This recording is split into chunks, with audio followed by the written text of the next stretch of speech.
I'm so like clear on this. I'm tired of the division.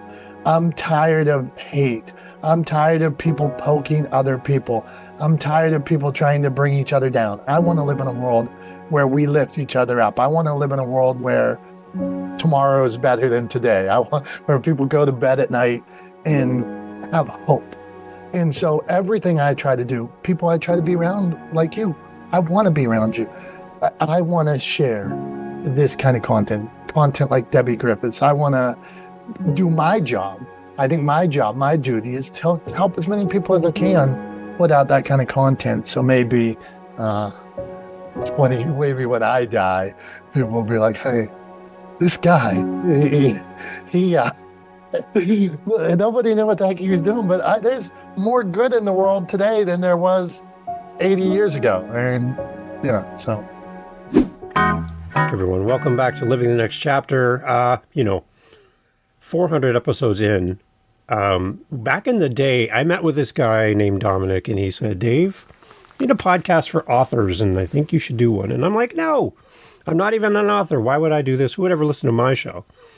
And with a little bit of prodding, Dom said, just do it. And we did. And 400 episodes later, here we are. And this gentleman's been with us to talk about his book way at the beginning, back at episode 100, 200, 300, and now 400. If you can't tell that I like talking to this guy by now, I'm not sure what else I can do to convince you, because this guy is your best new friend. Dominick Domasky is here on the podcast. I'm so glad to have him back for episode 400.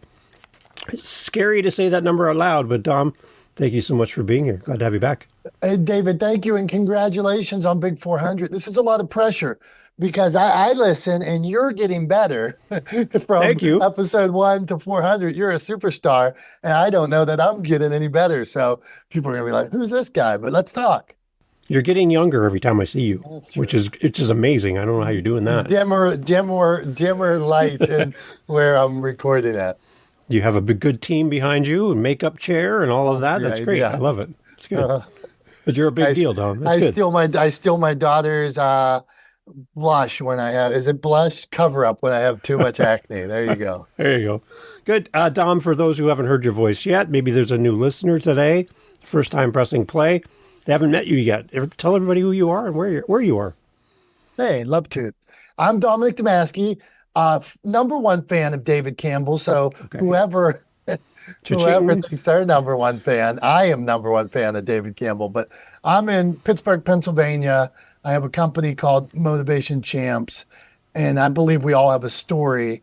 And my goal is to share inspiration, positivity, and smiles, and help those people with those stories to share them with the world. And we do a lot of book publishing and video, but the main thing we do is take people from thought in their head to published authors. So that's me and Motivation Champs, my friend. Excellent. Motivationchamps.com is the website. I have it up while we're chatting because it's beautiful. Dom, you do a lot in this space to help people, and I love what you do. We want to talk today a little bit about those people who are maybe struggling with sharing their story or getting themselves out there. We've seen so many success stories from your team and the people that work with you on starting with a humble idea and now seeing great success. I think of Debbie, for example. She's a great person. I've had her on the show before. A lot of great people in your world. Just interesting to kind of hear your thoughts about how we as a content creator and author out there in the space struggling with our voice and trying to find our voice and get our feet underneath us so we know where we're going. Some thoughts from you on building us up. Whenever I have you on the show, I feel like you're like that wind-up toy we used to have back in the day, the little metal toys. You wind them up with a little thing, and they just go. So I'm going to wind you up here, and now I just want to let you go, Dom. Talk us through, how do we get our voice out there and feel confident with our voice? Okay. And love the challenge, and maybe I shouldn't be so, maybe I should drink less coffee or something so I am not a wind-up toy. But David, love you. So I really wanted to talk about this with you today because so many people are struggling in so many ways when they start to share their story. There's so many doubts. I have doubts. I have doubts today. I have doubts with how my voice sounds. I have doubts with how I look. I have doubts with the microphone I'm using. I have doubts with, will anybody hear it? Will anybody care? Will they say I've heard that story before? We all have those doubts. We all have setbacks. We all have challenges. So to start this conversation, let's go with to go down all these doubts and challenges that people may have when they're beginning to share their story. So the one thing I want to say is practice, practice, practice, practice. Meaning, if you have a story to share, you start to believe, I want to help people. I always use fishing as an analogy for some reason. So I want to help people on every 100 episodes. You hear this guy talk about fishing. So if you want to share a story about fishing, well, tell your friends your story. And then take a walk with your significant other and tell them that story. And then maybe try Facebook or Twitter sharing a component of that story. Then maybe try a live video where the camera faces the other way. It doesn't face you sharing that story. Then maybe after that, you're building confidence each time you share that story. So we'll start there, practice. So start sharing the story anywhere you can. So how's that, David? Okay, yeah, I use the illustration. If you went to a baseball game and you sat up in the stands and you look at the players on the field and went, I could do that. And then you make your way down through the stands, jump over the wall, run up before you get tackled by security, grab a baseball bat, take a swing, hit a home run, ta-da, you're famous. No, that's really not what it takes to get on the field. There's a lot of practice that happens behind the scenes. They just practice pitching, they practice catching, they practice hitting, they practice running around, jumping up and down. There's a lot of work to do before you get on that field and play. Don't just assume that, well, if Dom can do it, Dave can do it, I can do this, and then just jump over the wall with no practice or experience and just think you're going to get success with your first swing. That's not how this happens. Yeah. I think we need to recognize there are transferable skills. I don't want people to, I don't have these skills. I'm not as good looking as David. I can't do this. So there's transferable skills where maybe you have a certain education where you're skilled in mathematics and you're going to talk about mathematics. Right. So you've never done video or you've never done significant writing, but you're great at mathematics and you know it very well. Maybe you've been a teacher, so you've already stood up in front of a classroom, so you're great at writing or great at presenting to a group. So whatever transferable skill you have, if there's something, it could be that people always say, well, we love David's stories and you're able to be zany and fun. Okay. Well, if there are skills, you start to use those skills, take what you learned elsewhere and start to use those skills over in this storytelling journey, whether it's writing, podcasting, video. Okay, well, I'm pretty good at this, so why don't I try to do this over here? And then lean in. This is where I probably stand after, I think I started writing my first book in 2005, in June of 2005. Right, and I know that's when I started writing. It took me 8 years to write the first one because I knew nothing. Now, going on 20 years in this world, I know that I lean in more on, let's say, this weird voice I have, or that I'm from Pittsburgh and that I'm nice but slightly aggressive, or whatever. So I lean in on the things that make me me and quit trying to be anything that isn't me, because that's hard. It's hard to try to be somebody you're not. But if you try to be the best David, the best Dominic, hey, then you can do it. Yeah. And think back, there's things you do today in life that you never knew how to do at one point in your life. And now it's like common knowledge. It's so easy, you don't even think about it. You get in your car, you turn the key, you put the seatbelt on, off you go. When you were 16, 15, whatever, that was like mad science. How this car works and how I get on the highway and how I drive and how does this all work? You didn't know. And it just took practice to the point where you don't even think about it anymore. You go to work, you do big things at work, and it's just common because you've done it so many times in repetition that you don't even think about it. It's just, that's who, and you're known for it. You're known for that thing. You're really good at A, B, and C, but there was a point in your life when you didn't know anything about that. So when you look at writing a book or creating content, you think, I can't do that. That's not who I am. Well, it may not be who you are today, but you could become that easily by just doing the practice and putting in the time. That's how you learn things. So you've done it already. So if you're saying out loud that I can't do this new thing, just go back and look at the things you've done in the past that you do today and you take for granted. You can do new things. So you've done hard things before. Just take that same process of learning a new task, which you now do regularly, and apply it to what your next project is, and that will be the basis for you to learn a new skill. Yeah. And after 400 episodes, David, are you speaking from experience? Yeah, 100%. 100%, yes. And sorry to turn this around, but so when you first pushed play, did you have like 20 episodes recorded before you pushed play? Because a lot of people or was it I recorded one and I pushed play instantly? Yeah, I did one because I wanted to know if it was good. I didn't want to make a batch of cookies and then say, hey, everyone, are these cookies good? No, they're terrible. Well, I've just made 3 dozen, so you're going to have to eat these. No, I just make a small batch, put it out there and go, hey, everyone, taste this. Does this taste like a cookie? Because I'm my first time making cookies. And people are like, yeah, it's great. Okay, then I'll go make more. If they're like, no, you gotta scrap this. This is terrible recipe, or you did something wrong. Then I can go fix them and then try better. So that's kind of how I approached it.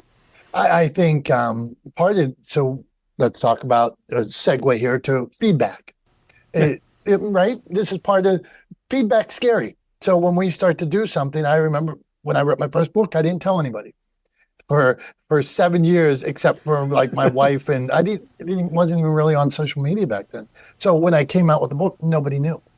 Now, one of the biggest things I do as a publisher now is offer feedback and sit in, not just from me, but from other people. And we sit and analyze and study. Feedback's so valuable on that content you're posting because now you're putting yourself out to the world. That first time you publish or post. Now, pause here. You can always delete what you post. Right. Right. Yeah. So don't, so many people are so worried about what I'm going to post on next Thursday. Hey, if the feedback's terrible, you can always push delete, or you get the feedback and they say, wow, David, this is really good. You should try to interview this person, or I want to come on your show, or hey, you should do them for 3 hours instead of 1 hour. Hey, feedback might be, hey, at 35 minutes, I have somewhere else to go. Okay, whatever. Yeah. So then you can take feedback. Now it's your book, your baby, your story.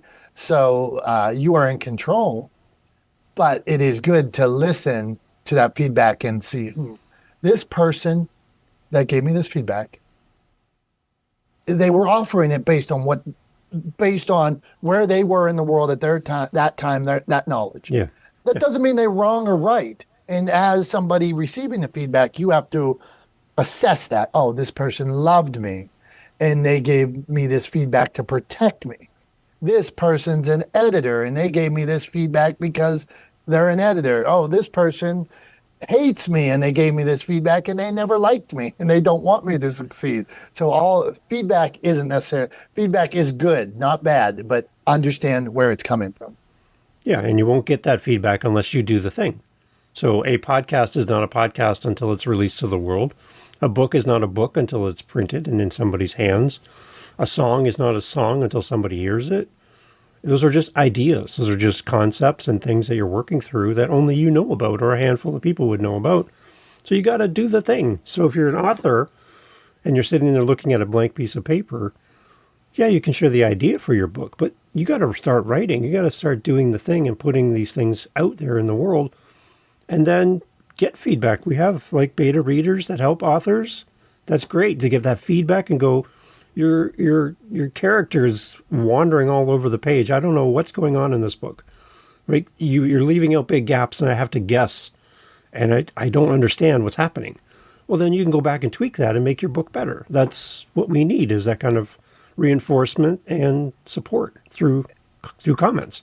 Yeah. And we, as the storyteller, we know the story so well. Yeah. So when we try to, let's say I try to tell you this story on this show in 5 minutes. Well, I know the story. So even if I didn't tell you all the details, I still knew the story. So that happens in a book and other content a lot of times, that we don't tell the whole story. And that's one of the things I see most often, like missing body, missing conclusion, because we think we told people, but we Yeah. didn't. And that's one of where feedback would be beneficial there. Hey, I don't know where you're going here. And Yeah. or you didn't bring it around. What I have beginning, middle, end, what's the win? This is Yeah. like the most simplest of story structure, whether it would be this podcast to show beginning, middle, end, what's the win. If you can, at Mhm. least with your storytelling, if you're going to get on camera, if you're going to write a post, if you're going to do a reel, if you can at least have beginning, middle, end, what's the win, you're on the right path, rather than just jumping on and meandering or blabbering, or show up, and sometimes they say show up and throw up, where you just get on and start talking. Yeah. Well, think about it first. Beginning, middle, end, what's the win? Yeah. And that's what you see for a speaker on stage, right? You're at Creative Con with our best friend and cohort, Julie. You were up on stage talking. You got to have a beginning, middle, end. What's the win, right? Just Yeah. like that. Mhm. Right? Yeah, hook, route, themes that carry you the whole way through. So if we're now so maybe we have storytellers that say, "Oh, what am I going to talk?" Everybody says I should tell my story. Okay, so what's the goal? Yeah. I think it's important to know, like we just talked beginning, middle, end, what's the win? What is the goal? If you're going to tell that story, why are you telling it? Is it because you want to get famous? Is it because you want to help people? Is it because you're like David and want to meet 1,000 people and talk to them one on one? You love talking to people one on one and getting them to share intimate details of their life that they don't share with other people. What is the reason that you're telling that story? And if you can figure that out, then you can tailor the message and the structure of your story. Yeah. And your story, for most part, needs to evoke some kind of emotion with your reader, your listener, whatever. Yeah. As a Always. podcaster, early in my podcast days, I never thought this would ever happen, Dom, but I've had people on my show actually break down on the podcast. And I was so awkward in that moment because I didn't know if we're supposed to stop recording, because obviously we hit a chord there, and you are like reaching for your facial tissues and trying to collect yourself as you answer the question. And I'm like, do we stop? Like, I don't know what to do. I've never heard people cry on a podcast before. I don't know what to do, but it's happened more and more and more as we get beyond the surface level conversation about the weather and sports to, tell me about your dad. Like, what kind of guy was he? It's like, oh, right. You just at this moment, you're like, oh, So what do you okay. do? Right. I just keep going. I leave space. As a listener of a podcast, we can over edit everything and take the humanity out of what we do. And I think as authors, we do this sometimes as well. But I leave that gaps in there. I want you as a listener to feel what I'm feeling in the moment, and those big pauses when my guest has to take a big sigh or big breath as they try to collect themselves. I want you to feel that, because that's humanity. That's how it should feel. I'm not going to cut that all out. Yeah, I want you to see what that feels like, right? that's very astute of you. Now, this is a guy 400 episodes in now. He he knows when they're taking a deep breath to gather themselves, rather than episode 2, like you said, you didn't know. All of a sudden, you may now David's probably setting them up to ask him a question. No. So Dom, tell me about that story. No, see, I'm not doing it. No, it's when it's natural. It just happens in the moment. And right, you don't prepare for it, but you lead people down a path where at the end of the time together and we stop recording and they look at you straight in the camera and go, who are you? Like, I've never had a conversation like that before. It's always very, you did the thing. Tell me about the thing, and where do we find the thing? We're done. And they're like, we went totally different level here. They're like, this is the weirdest, most interesting interview question thing I've ever had. Like, this is amazing. And it's really not it's not really me as the host. It's the environment of the conversation, I think. Yeah. And giving people space. I back away a lot of the time and just let people talk, because when they talk, they're unpacking things maybe they haven't thought out loud before. They've thought it internally, but they've never spoken about it. Yeah. And in that moment, you can see them putting two and two together going, I just wrote this book about this subject, and now you're making me rethink everything I just wrote. They're like, oh, I didn't even think about that part. That could have been really part of my book. Oh, and you see them making these things happen in real time. And it's like that side of us that just wants to peer into somebody's life for a moment and go, what's it like to be you? You know, I like bringing that to the podcast. Yeah. Spectacular. Yeah. I just think as content creators, we need to bring some humanity back into what we do, bring social back into social media, all these things. We're so quick to put up walls to keep people away from us, to keep us safe. Sometimes you got to let those walls down when you're writing, creating something, putting yourself out there. People know you're not good at this. You've only been doing it for a short time. Right. So you're not impressing anybody. Just be you. Yeah, And, I'm trying my best here. Right. You put yourself. That's what we want. We want the authentic you. We want. Me and you had a story. We spoke briefly about our friend Debbie Griffiths before. Yeah. Debbie Griffiths. Here's an author. She had been through domestic violence, faced domestic violence, got through it, raised her children, and had a story to share. And here she is on the verge of retiring. And wants to help other women and wants to help make sure people don't have to go through those same traumas and trials that she went through. And then she puts herself out into the world, and it's scary. Well, she thought, I know. She thought, well, who's going to read this? I see that her content the other day, she posted something that had like 600 comments on it. I know. Here, and I saw her. You mentioned our friend Julie Loken at Creative Con. Yeah. Debbie came up on the stage and shared her story in front of a panel of people and pitched podcasters and radio hosts, and some of them hadn't had her on before. Maybe they didn't know the story well enough. She pitched, and one of our friends was John J. Wiley that she pitched to. Yeah. He has a syndicated radio show across the country. Debbie told her story up on that stage, and John J. said, I want you on my show. And that's the power, the evolution. She had practiced. She was ready. She had this story that was unique to her. And then she went out and shared it with the world. And guess what? The world wanted it and needed that story. And that's a beautiful thing. And so for me, and like you, we just want to help people share these stories. I want to live in the world. I'm so like clear on this. I'm tired of the division. I'm tired of hate. I'm tired of people poking other people.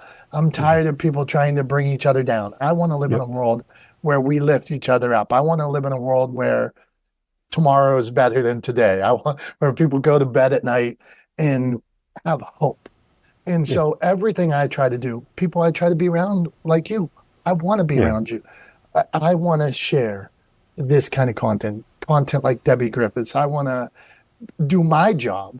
I think my duty is to help as many people as I can put out that kind of content. So maybe maybe when I die, people will be like, hey, this guy, he nobody knew what the heck he was doing, but there's more good in the world today than there was 80 years ago. And so. Yeah, I like the TV shows that do like the how it was made type thing, where something you're very familiar with, but you don't know how it was created or the idea came from or how it was actually physically created and made cookies and food and all that stuff. Those shows are great. I think as content creators, we need to let people see how it's made from our point of view as we're writing the book. So if you're going to start writing a book today, start your social media, start whatever it is, your website, whatever, and start blogging about you writing your book. Like take people on the journey while you're writing. Today was a terrible day. I got nothing done, but tomorrow I'm going to show up and I'm going to do my thing.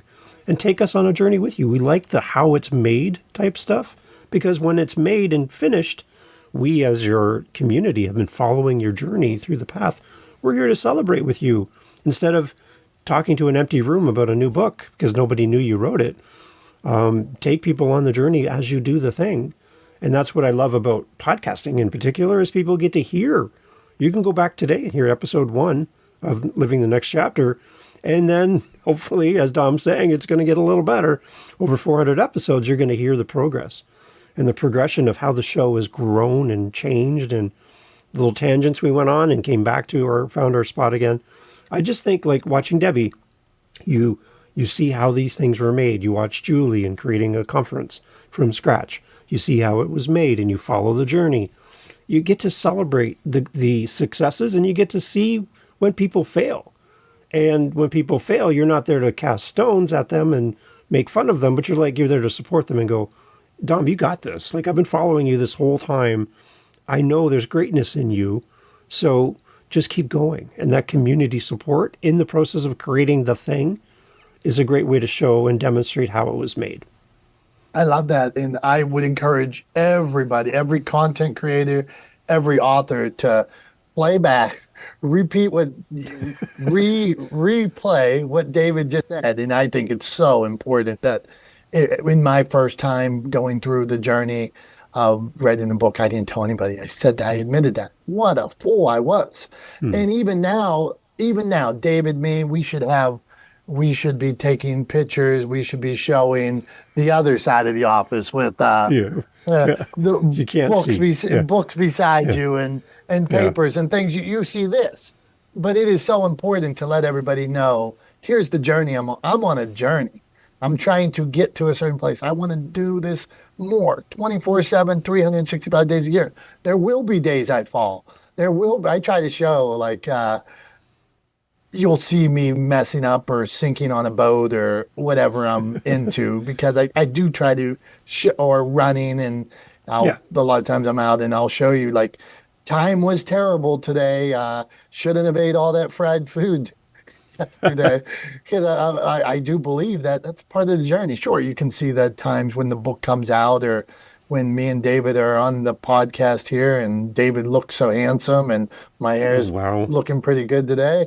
You're styling. Yeah. But there's the days of the hard work and where no results, one view. And now I'm going to go a place here because you took us there. Okay. Comparison is the thief of joy.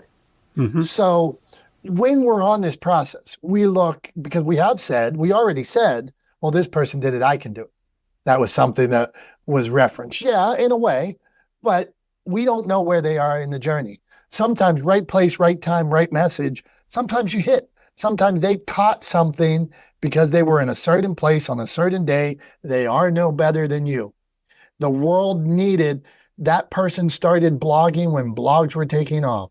They started on TikTok when TikToks were taking off. They started on Clubhouse 6 months before you did. They were first to market doing something, and now they were elevated to an area, and you think, well, how are they there and I'm here? Well, they are, and you are.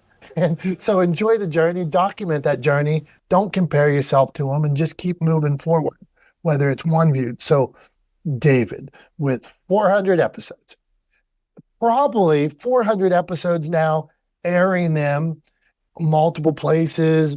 People reshare. There's clips of them. Probably 1 million people have seen content by David now, maybe more, right? In components of it.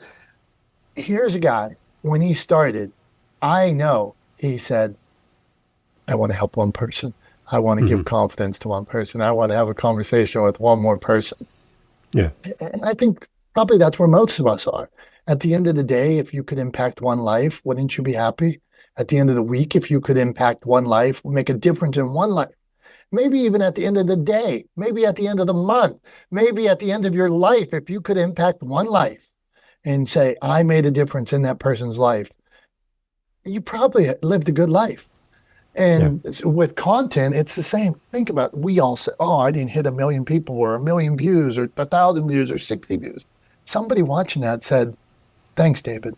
You know, and somebody watching the interview, your episode 350. They watched episode 350, listened to it, and said, that's a special. I'm going to find out more about that guy, that woman. They helped me through something that I was going through. That's special. So do not compare yourself to others. Just move forward. That's what I have on that subject. Yeah. I had one a couple times as this happened. I do a pre-interview with all my guests for Living the Next Chapter. We talk, and a couple weeks later we record. So there's a gap. So when I have my first initial meeting with them, one of the things I tell them is, you coming on my show as an author, you're the expert in the room. I've never written any books. My audience hasn't written any books. So the only one left here to talk about writing a book is you, because you've done it. We're here to talk about the book that you've written that's available to buy. So you're the expert. And they're like, I'm no expert. I'm like, yeah, you are, because I'm not. I don't know anything about this. Even with 400 plus episodes, I still haven't done what you've done. So you are the expert. So I'm going to push back on you a little bit. And in an interview together, I'm going to refer to you as the expert in the room because you've done something. You've learned something. You've done something that none of us have. So you can teach. Because you've done it, you can teach. To whatever degree you think you know what you know personally, there's someone who doesn't, they know less than you do. So instead of hiding that behind the fear of coming off as an expert or like you know it all, you know something that my audience doesn't know, and I'd love for you to share it with them so that you can teach them and help them in their journey. There's an author listening to our conversation today. They have 2 words on a piece of paper. They started 5 minutes ago, and they hit play on this episode because something caught their attention, and you get to talk to them. So imagine you sitting at a coffee shop with this brand new author. They have zero idea about anything, and they have your book in front of them. Don't you think you have something to offer to them that you could help and teach them and guide them as a fellow author? You can do this. So every time you tell me you're not an expert, I'm going to push back and go, you're the only expert here. So embrace that and leverage that as a way to help others. It's not about you and your ego. It's about how can you take that knowledge and help somebody. So I'm going to pull that out of you. And every time you tell me you're not an expert, I'm going to turn it around and display to you that you are the expert. So please embrace that title for whatever that means to you, and then use it for good. I'm loving this, David Campbell. I'm glad to know you, man. You're on fire. So, and I had one author came on recently. She's a retired teacher, and I could tell every time she talked about teaching, she just lit up. Like she was going back in her memory to being in class and being with her students, and that was her joy. Recently retired, and you can tell she misses it. And she's an author, multiple books. And during our conversation, I said, can you really shut off that teacher switch like a light switch? Like, I'm a teacher, I'm not a teacher. I'm a teacher, I'm not a teacher. Is that like when we turn the lights on and off? Is that something you can do, or is that light switch always on? And she's like, it's always on. Even though I'm retired, I miss it so much. I'm like, okay, well, have you ever considered the fact that you're a published author with multiple books? You know things, again, that people don't know. Why don't you teach other authors? Like, can't you take what you know as a teacher and apply it to teaching writing to new authors so that I, as a new author, could reach out to you and go, I don't know what I'm doing. I have zero idea, but I'm looking for a great teacher. So you're already a great teacher with a skill set about how to write because you've done it. Couldn't you take what you've learned and apply that and teach somebody else? Couldn't I hire you to teach me as a coach? And the look on her face was like, David, I've never thought of that. I've never put the connection between my teaching background and my writing background. I thought they were 2 separate entities that never connected to each other, but now I think I can do that. And I'm going to. And in that moment, she just found her new path from being on a podcast to talk to some guy in Canada. She's like, I'm going to do it. And she sat up straight like, I'm going to do this. And I'm like, looking good. Then put it on your website so I can send people to you. And the look on her face was like, I just found my new identity. I thought it was gone, but it's not gone. It's still there. It's just in a different context. Right. Let's talk about that. Let's talk about second acts, if you may. So a lot of people, whether it's the corporate world, whether it's a career in teaching, they leave one thing and they have this passion for something else, or that same thing, like teaching. Doesn't mean it's over. This storytelling, this teaching, books, podcasting, video, what a great place. It's a perfect place for a second act where you can take what your whole life of content, your whole life of learning, you can take it and share with other people on these platforms. And talk about expertise, like you saying, these people are experts. They are experts. They've done it for a whole life. And now think, who would know more about those things than whoever is going in, whether it's somebody in finance, now they're going into a second act and they want to teach young people about finance, or somebody that's been married. I have an author right now. I think you met him one time, Brett Neal. He's been married 46 years, and now he's writing. His first book was Have a Grand and Glorious Day, a little handbook that he hands out to graduates. This one is How to Have a Grand and Glorious Relationship. Brett's been in the construction business. He's phasing himself out of that. He wants to get into podcasting like David. He wants to help people share their story. But what he knows is he's had a good relationship, great relationship, for a grand and glorious relationship for 46 years. And now he's going to help people, other people walk that path that he's had. So many people have so much value. Share it. Share your story with the world. Excellent. Dom, you're gracious with your time.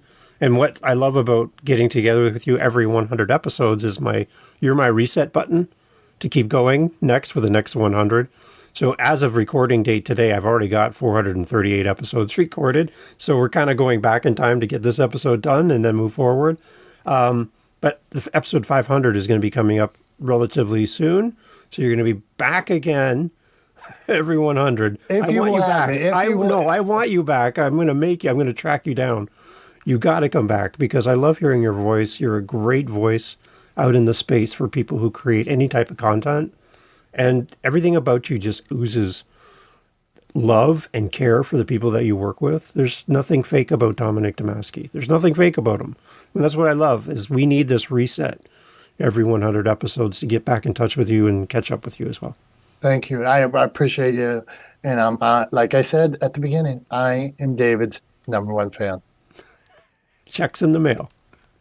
I love it. Dom, tell us about your website again. And I have to ask you this question. I ask all my guests. How are you living your next chapter? See what I did there? Oh, that's real impressive. There you go. Yeah, good. I'm ready. I'm ready for this. Find me anywhere at Motivation Champs, www.motivationchamps.com.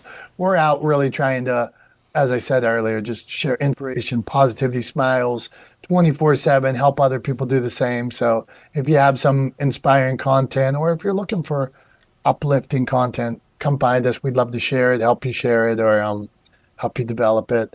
How am I living my next chapter? I believe I have a duty to, based on my dad being tough, my mom loving me a lot, that I made it to 46 years of life pretty healthy. I have a duty to help other people. I have a duty to defend other people. I have a duty to uplift. So that's what I'm doing. I think I'm seeing it more and more and more, that if there's somebody in need in any way, whether it's a smile, a door open for them, maybe that's what I can offer.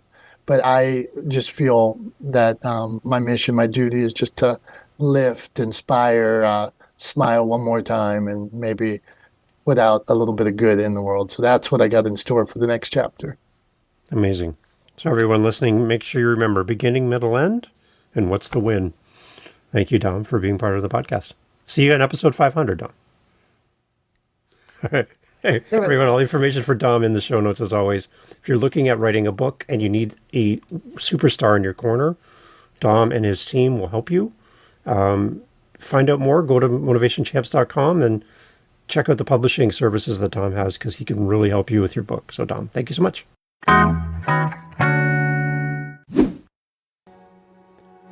Hey, thanks for listening all the way to the end of the podcast. That's a big signal to all of the players, the YouTubes, the Apples, the Spotifys, that you found value in this episode of Living the Next Chapter. Just by you listening to the end, you just sent a huge bat signal out to the app saying this was a great podcast, a great conversation. So you listening to this point, you've done your job. I have one more ask of you. If you know anyone that would benefit from this conversation, would you share this episode with them? Would you just get on, send them a message, send them the episode, tell them about this episode, tell them to go livinginthenextchapter.com to get all the information about the podcast. Can you do that for me? Because the more people that hear this message, this episode, the better. I want to support these amazing authors. And I know you do as well. So sharing this episode really helps. And I appreciate you. See you on the next episode. And thank you for listening to Living the Next Chapter.